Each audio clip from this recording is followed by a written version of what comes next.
기업 정보를 알려주는 남자 기알람의 우종석. 그때 우리는 엔비디아. 자, 지난번에는 어마무시하게 엔비디아가 잘 올라가고 많은 거를 극복하는 여러 가지 과정들 하나하나 이벤트를 말씀드렸는데, 오늘 말씀드릴 세 가지 이벤트가 조금 더 어마무시한 거긴 합니다. 오늘 엔비디아 2탄 시작해 보도록 하겠습니다.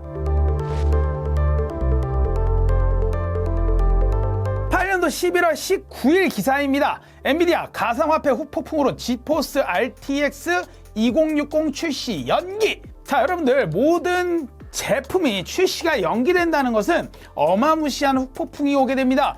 왜 연기가 되지? 기술력이 문제가 있나? 재고가 많나? 앞으로 이쪽의 매출은 훅훅 떨어질 수 있나? 자, 이런 여러 가지 걱정들을 하게 만드는 것이 신제품 출시라는 것이죠. 루시드 모터스도 그랬고요. 리비안도 마찬가지로 전기차 업계에서 혜성처럼 등장해서 엄청난 주가로 올라가다가 곤두박질 치게 됐던 계기가 둘 다 제품이 나오지 않았기 때문입니다.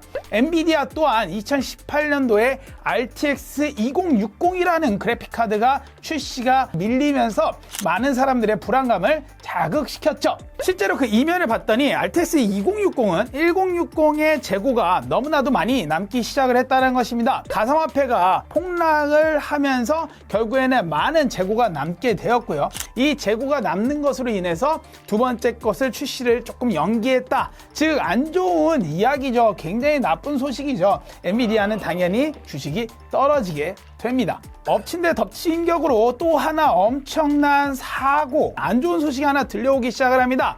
2019년도 2월 5일 기사입니다. 소프트뱅크 4조 원대 엔비디아 주식 전량 매각. 최근에 여러분들 이 기사를 어디선가 보셨을 겁니다. 바로 쿠팡이었죠. 최근에 쿠팡에서 소프트뱅크가 일부를 팔고 나갔죠. 그러면서 쿠팡이 계속적으로 떨어지는 모습을 보였습니다.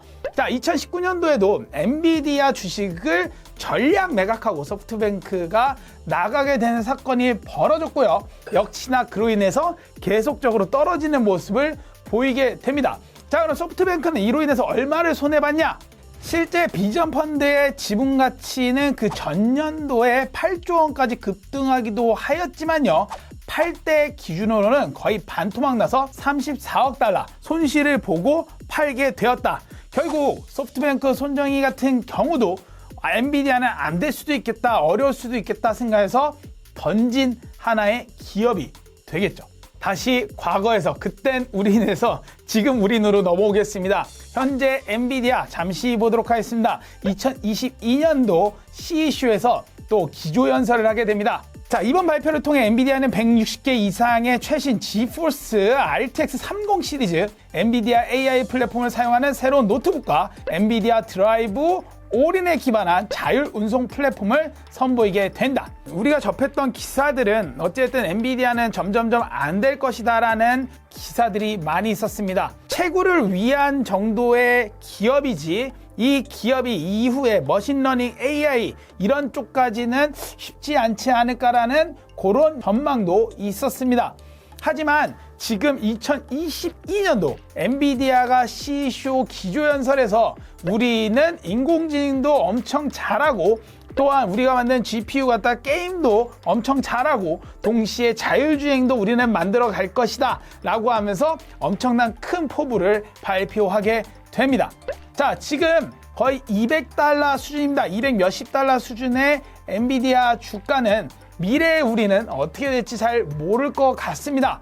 하지만 여러분들께 오늘 말씀드린 것처럼 그때 우리는 이런 소식들을 접했고요. 지금 우리는 현재 엔비디아가 어떤지를 명확히 보고 있습니다. 모든 기업의 가치에 대해서는 솔직히 아무도 모릅니다. 누가 어떻게 될지 그 전망을 할 수는 없습니다.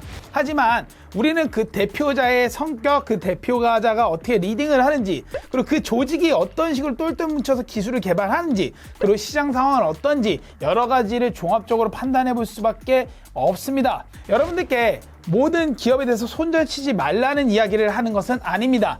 하지만 많은 이벤트들이 있고요. 그 중에 정말로 우리가 옥석을 잘 가려서 그 기업이 더 성장할 수 있냐 없냐는 정말 그 기업을 많이 공부하고 또 저 기알람과 정보를 많이 교류하셔야 되지 않을까라는 생각에 그때 우리는 엔비디아 편 한번 기획해 보았습니다. 여러분들 또 다음 시간에 또 다른 그때 우리는 기업 한번 파보도록 하겠습니다. 지금까지 기업 정보를 알리는 남자 기알람의 우종석이었습니다. 여러분들 감사합니다.